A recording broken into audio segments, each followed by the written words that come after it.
Hello, my name is Priyo Pranto. I'm working as a senior business consultant at Light Castle Partners. Hi everyone, I'm Zahidul Amin. I'm a co-founder and managing director at Light Castle Partners. Hi everyone, this is Naziba working as a business analyst at Light Castle Partners.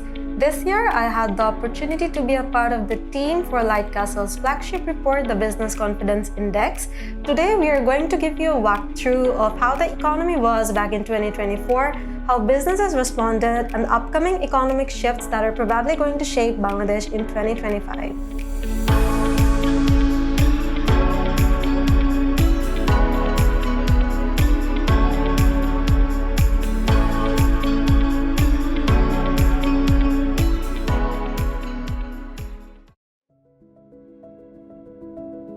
So the overall journey has been immensely insightful.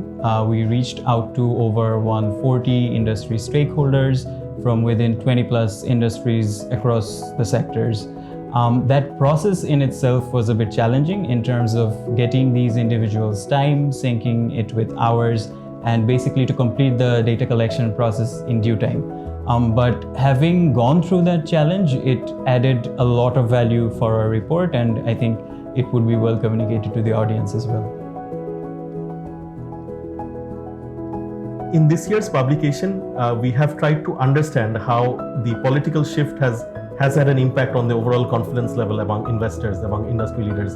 And we know for a fact that there has been upheaval, there has been a bit of uncertainty about how the economy might pan out, when the election would happen, what the investment ecosystem might look like post-election. And we feel that this report has been able to capture some of those insights and findings. And I would also encourage you to read through the report and to try to understand the major nuances across the board. We have tried to identify the potential sectors where investors have been looking to invest money in. And we have also found out sectors which are not doing well and tried to identify the potential challenges which have been impacting the sector. The report also has certain policy level suggestions which might positively impact the sector and would lead us to move the industry or the economy in the right direction.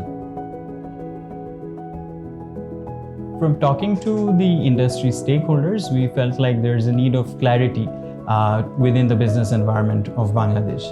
And a lot of narratives are at float, which makes it a bit difficult to separate out the facts from what's not.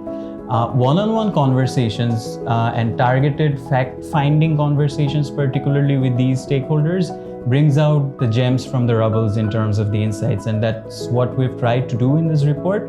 And we feel like the report can add a lot of value in terms of adding a bit of clarity towards answering a lot of these unanswered questions.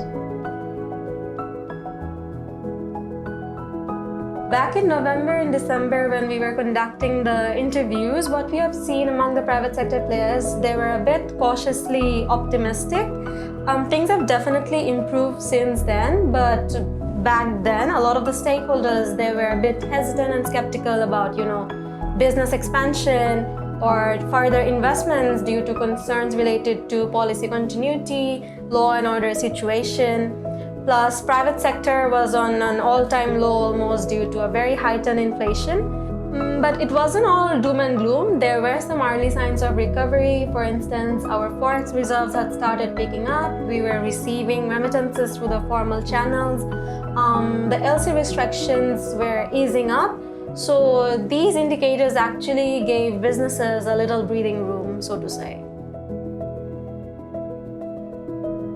The primary concern was regarding political continuity. The reform initiatives of the interim government has been widely appreciated, but doubts remain as to what extent these initiatives will be actually implemented by the next elected government.